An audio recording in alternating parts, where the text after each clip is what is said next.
Alright, in this video I'm going to show you what I've done here to my Eachine Falcon 250. I posted a video here a while ago flying it and comparing the results of the CC3D that came on it, and then after with my replacement ESCs and the installation of an SP Racing F3 flight controller running Betaflight. So let me go ahead and take the props and the top plate off, and I will show you what I've done inside of the copter to get the SP Racing to fit, and then I'll also highlight some of the upgrades that I've done to the ESCs and the video transmitter that I've put into this thing. So let me get the top off of here and we'll get on the inside. So let me open this thing up here. The first thing you'll notice is there is no FPV cam right now on this. I've replaced it with an HS 1177, but I've currently got that installed on my Eachine Wizard 220. Upgraded the camera, so I got impatient, moved it from this onto this so I could get up and flying, but I've got another one that actually was delivered today that I'll be putting back onto this. So you'll see I've got the SP Racing F3 in here, along with some additional pins that I've plugged in for some telemetry data. I also soldered on a buzzer to the SP Racing F3, and then tucked down here underneath, you can just kind of see it sticking out of there, I hope. Let me get this and be able to point stuff out. This is my X4R SB receiver for my FrSky Tyrannus. And the reason I'm not pulling this top plate all the way off is the antenna wires are going up through these zip tie mounts down underneath to it, as well as the power wire for my new VTX. This is it really is a generic 600 milliwatt VTX off of Amazon, 40 channels. Got a lot better button interface for changing the channels on it instead of the dip switch one that I believe came on this. And I've just got it powered in here to the 12 volt jack, and then it actually powers the camera. Provides 5 volts out to the HS1177. All of that's pretty standard. The other thing is, you'll notice these ESCs, I have them taped up. These are Makerfire BL Heli ESCs from Amazon. I think it's like 40 bucks for 4 of them, so they're pretty cheap, but they work a lot better than the stock ones. I just run Lumineer 5040 props. Right, so the real trick though with this SP Racing F3 is the pin alignment. So I have it up. I don't know if you'll be able to see here. I can get this close. The little orientation arrow there. Alright, so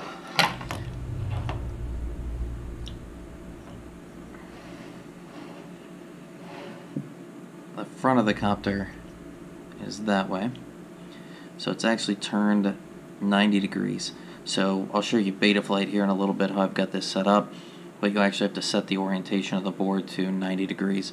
The one nice thing that does is these pins then line up with the factory pin headers, and you get access to the USB out the side, whereas from the factory that CC3D, the USB port was back here, so anytime you wanted to get to it, you either had to come up with a tool to snake your way in here from the back, but now you can just plug in right there.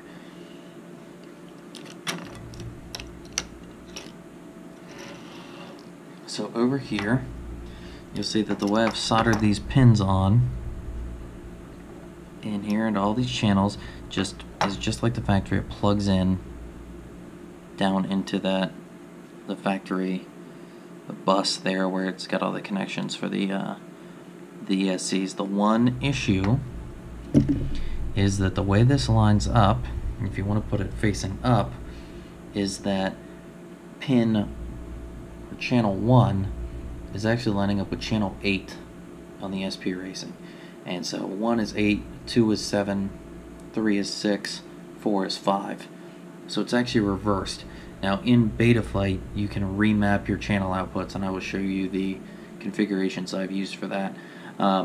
You can absolutely flip this thing over so that it's upside down. solder the pin headers on the other way, and then it will line up with 1, 2, 3, 4 and 1, 2, 3, 4, but I kind of wanted this thing to be facing up so I could see the LEDs that are up on top of it and just have it in a conventional way. But if you do flip it around and put it in the other way, then it'll be just fine. You'll just have to flip the board orientation around to make sure you get it right so that it knows the right way that it's facing. Couple of nice features of the SP Racing. It's got multiple UART ports, so I've got my S-Bus receiver plugged in here to UART2. It's got UART3 back here, and then these pins are for UART1. The one negative about the SP Racing F3 is that UART1 is shared with the USB. So if you're plugged in to the computer and you're trying to do something on UART1, if you arm the copter to activate UART1, you lose your USB. It will override the USB connection. And then when you disarm, the USB connection takes over and you lose UART1. Same thing out in the field. UART1 is only active when the board is armed. So as long as you got something like Blackbox or something that really only makes sense to log when the copter's armed, then you're fine running it on UART1, but you want your receiver on UART2 or UART3. And then on the back here, you've got this little input, at least on this one that I've got, that it came with a little pin or a connector here for the VBAT monitoring. So I've got a plug here with a positive and negative wire just soldered right to the battery leads on this PDB. And the one final thing I will point out is that on Betaflight, the motor layout and directions are different than in OpenPilot or LibrePilot that came from the factory on the Falcon. I believe it came 1, 2, 3, 4 all the way around. In Betaflight, it's 1, 2, 3, and 4 is up here. So what I've done for this is, since I wanted to use the same pin layout here on this guy, I've actually taken the signal cables, and I apologize, I'm not going to take this off. The signal cable for this ESC here in the back, so motor 1, runs up to this pin header right up here, because that was channel 1. Channel 2 over here just runs right back into normal channel 2. Channel 3 back here runs across to this guy over here, because this was formerly channel 3, so I just plugged it in over here. And then channel 4, this guy runs back to this underneath this whole flight controller stack. So now I've got 1, 2, 3, 4. 1 is clockwise rotation, 2 is counterclockwise rotation, 3 is also counterclockwise rotation, and then 4 is clockwise rotation. So let's jump over to Betaflight, and I will show you how I've set this up, specifically the custom motor mix that's required if you want to mount this board this way. Alright, so here we are on the desktop, and I'm going to launch Betaflight. You'll see it runs just fine on a Mac. You will have to put the special driver on here for it. I'm not going to go through that, but a quick Google search will get you there. So I've got Betaflight here full screen, and I'm just going to connect right into the USB port on the SP Racing F3. There we go. So as soon as you get it plugged in, you should see this section up here change to this Scilab's USB to UART input device. If you want to flash the firmware, you can go here to do that. You want to make sure you pick SP Racing F3, and I think as of this recording, the latest version is 3.01. So you just pick that.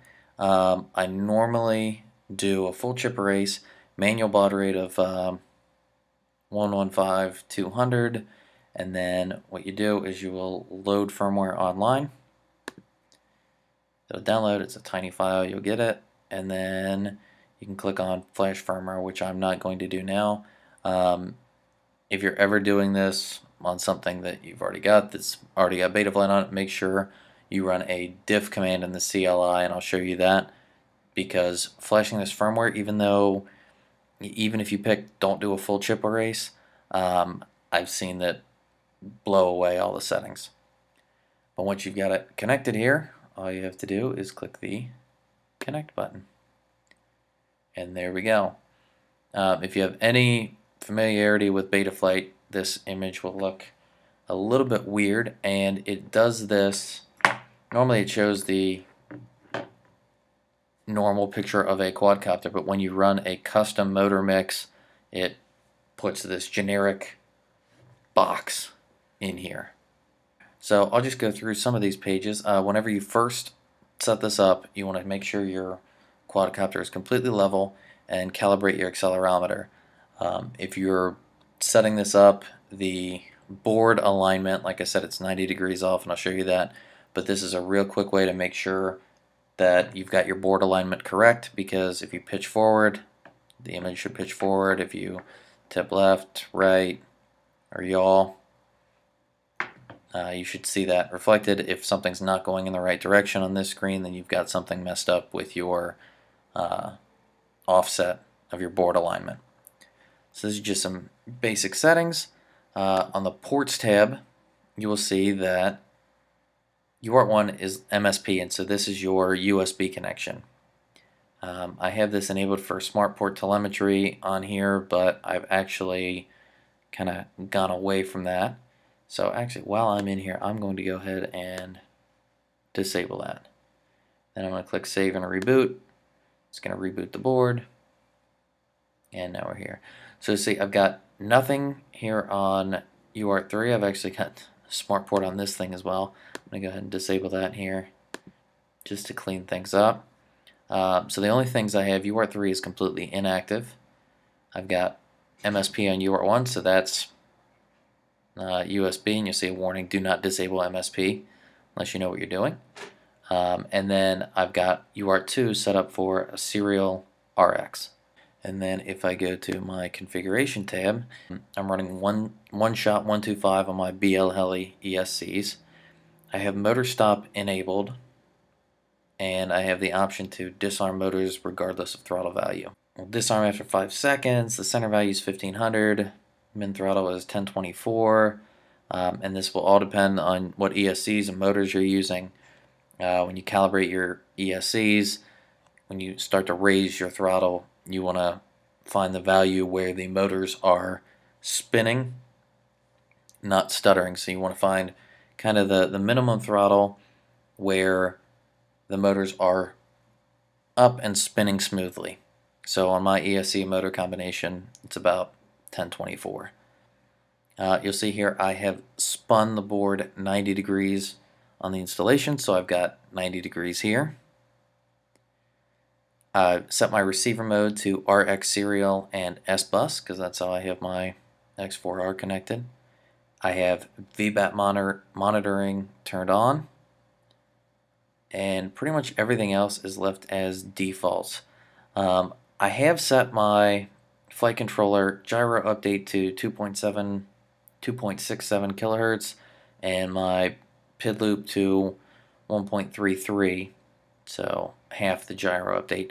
And the reason I've done that is I take a look down here at the CPU load, and I'm hovering right at about 13-14%, so that's kind of where I want it to be. If I bump this to the next level, I start getting into the 20s, almost 30%, and I just don't feel comfortable having it that high at idle. I want it to have plenty of processing power when it's actually in flight. So I haven't made any changes. I'm not going to save this. But you see I'm using my custom mixer. PIDs, I'll show you this, but these are going to look out of whack, and they really, really are. I didn't have my flight controller mounted 100% solidly, so it was moving around, so the PIDs are way off and need a retune. However, my rates are right where I like them. A little bit higher on the RC rate here, super rate. I like to have my max degrees per second at about 1050 on roll and pitch, and then my yaw down at about 800. I run an expo on roll and pitch, no expo on yaw. Now I may play with it and turn it back up. Haven't done a whole lot of flying with this recently, so I need to get back into my feel for this and what tuning I want. I have a expo on my throttle, but I may go back to a linear curve on that.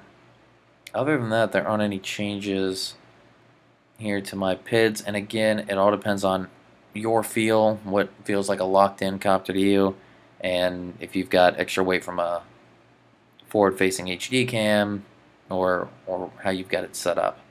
So these are my PIDs. It flies, it's stable, but it's certainly not locked in, so there's still some work to be done. So I wouldn't take these as a good PID setting if you're going to convert your Falcon to this.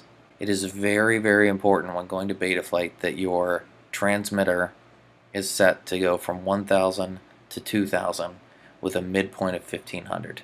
Not as important on your aux channels, but on your roll, pitch, yaw, and throttle, it is very important. Right now my receiver is turned off, so it's reading a very low value for the throttle, but it's very, very important that it goes from 1000 to 2000 with 1500 right in the middle at neutral stick. Flight modes, I have my arming on aux1, which is a switch on my transmitter. Angle mode is aux2. You'll see that this range here does not have anything assigned to it. If you'll notice, that is standard rate mode. And so if I flip my 3-position switch into the middle, it goes into rate mode, and then if I flip it all the way down, it goes into air mode. I'll be honest, I never fly rate mode. I really only fly angle mode, and that is just to kind of take off, maybe land, although I've gotten away from it. I can land pretty fair in air mode. So pretty much exclusively I'm flying air mode, and all air mode does is, Josh Bardwell has got a great video on this if you want to watch that. But all it does is that any throttle position, you will have full control authority over your pitch, roll, and yaw channels. So it allows what you see some of those cool videos where it looks like their copter's floating. That's what it allows it to do. So it's pretty cool. You can, when air mode, you can do a punch out, launch it up into the sky, and then when you drop the throttle to 0, it will maintain its position and come down. And so you can also do cool things like launch up in the sky, drop it to 0, and then flip it around like crazy, and then recover before it gets to the ground.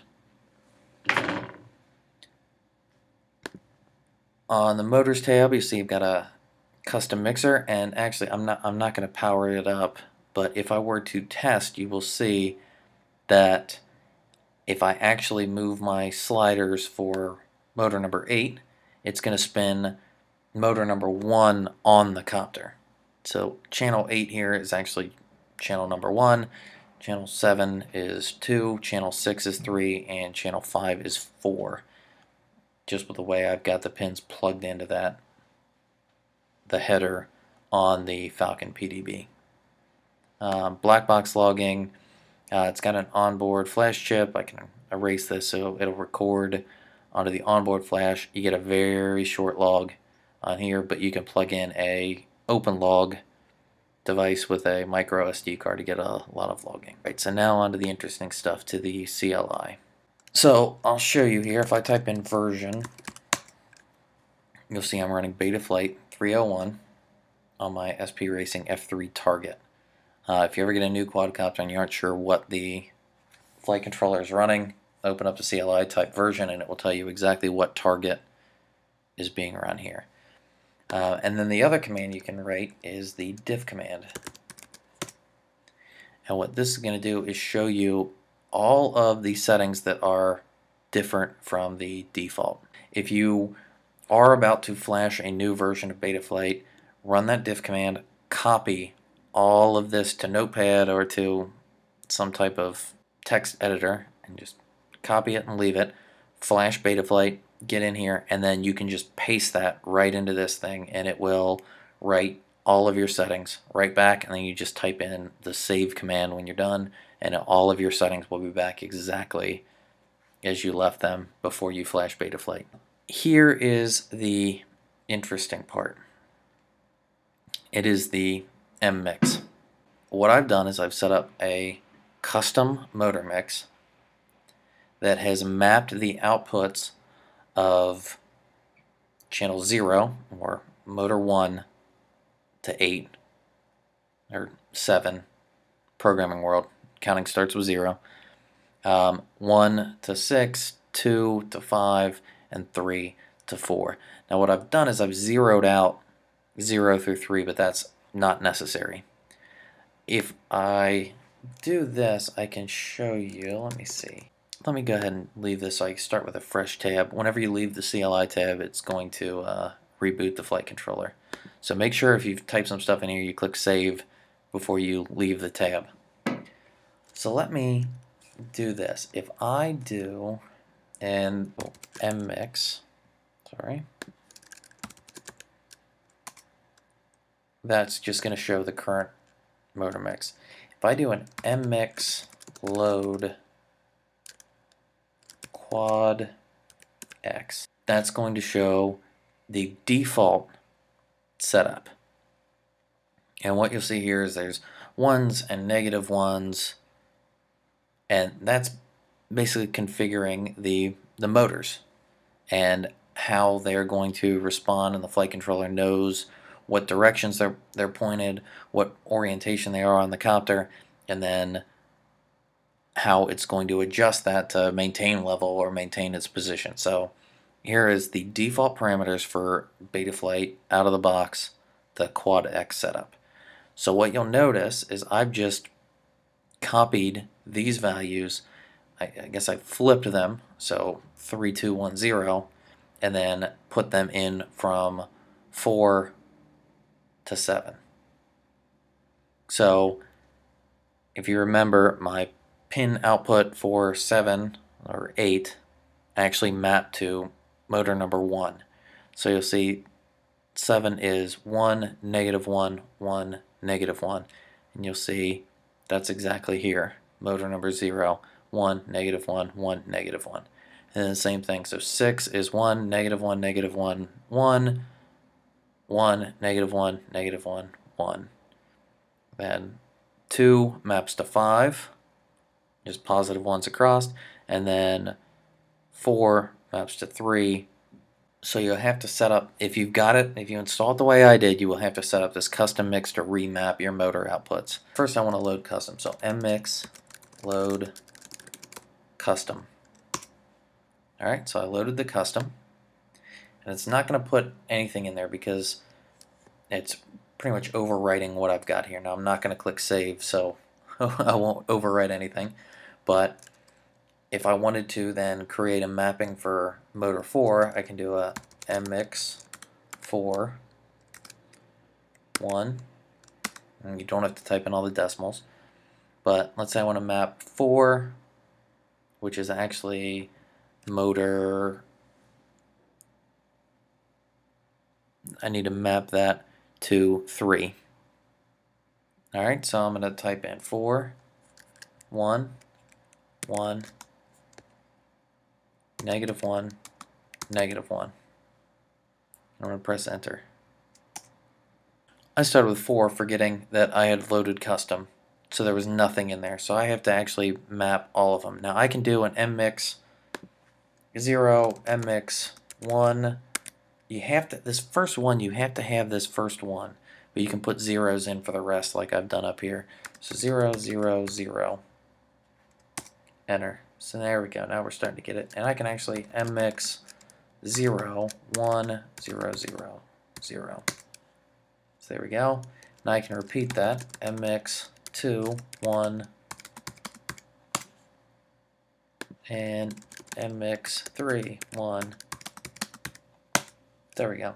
So you notice up here I actually put in MX4, but it wasn't showing it because it wants to list them from 0 all the way through 4. So I would recommend you start with 0, 1, 2, 3, and 4 all the way. You can load custom and then copy these lines and paste them in, so you will just create the custom mix with the Quad X format. So that's an option, and it doesn't hurt anything. I'm not sure why. I'm just, so I zeroed out all these. It does not hurt a single thing if you leave these as their initial values. So I've got row number 4 set, so I'm going to type in mmix5 1. If I go refresh my memory, 5 is 1s all the way across the board. Done. Now I'll do an mmix6. Start with 1, and it goes 1, -1, -1, 1. So 1, -1, -1, 1. So 6, and then the last one, mx7, start with a 1, -1, 1, -1, -1, 1, -1. And there we go. Now, if I wanted to write this, I'm just not going to, because I've already got everything the way I want. You just type save and press enter, and then the flight controller will reboot and it will store that value. And so once you've got that stored in there, you can go to your configuration, and then you can pick the custom option from this drop down, and you can be sure that you've modified this custom entry to have your motor outputs. The one thing that's really useful for this is, let's say one of your outputs for whatever reason on the flight controller goes bad, but the other ones are fine. You can remap that output to one of the other pins. So you can be running motors 1, 2, and 3 off their normal pins, but you can move motor 4 to pin 6 or pin 7 and just make sure that you've set up the output of that pin to be the same as the default number 4 pin, and it'll work just fine. It'll mirror the output that's supposed to be there onto the other pins. So that's all I've done. I've mapped pin 1 to 8, 2 to 7, 3 to 6, and 4 to 5. Because of the way I've aligned the board. And that's about it to get this thing flying. You'll have to do, like I said, definitely make sure you've got your receiver set up to go from 1000 to 2000 with 1500 right in the middle. Set up your flight modes. Once you've set this thing up, you'll be able to test on the motors tab by enabling this and then making sure that the motor in position 1 spins when you boost up number 8. Motor in position 2 spins when you boost up number 7, etc. for 6 and 5. And just make sure everything is spinning on the right arms. But that's how I set up. If you have any questions, please reach out on the comments, and I will definitely reach out and try to help in any way I can. Thanks for watching. We'll see you next time.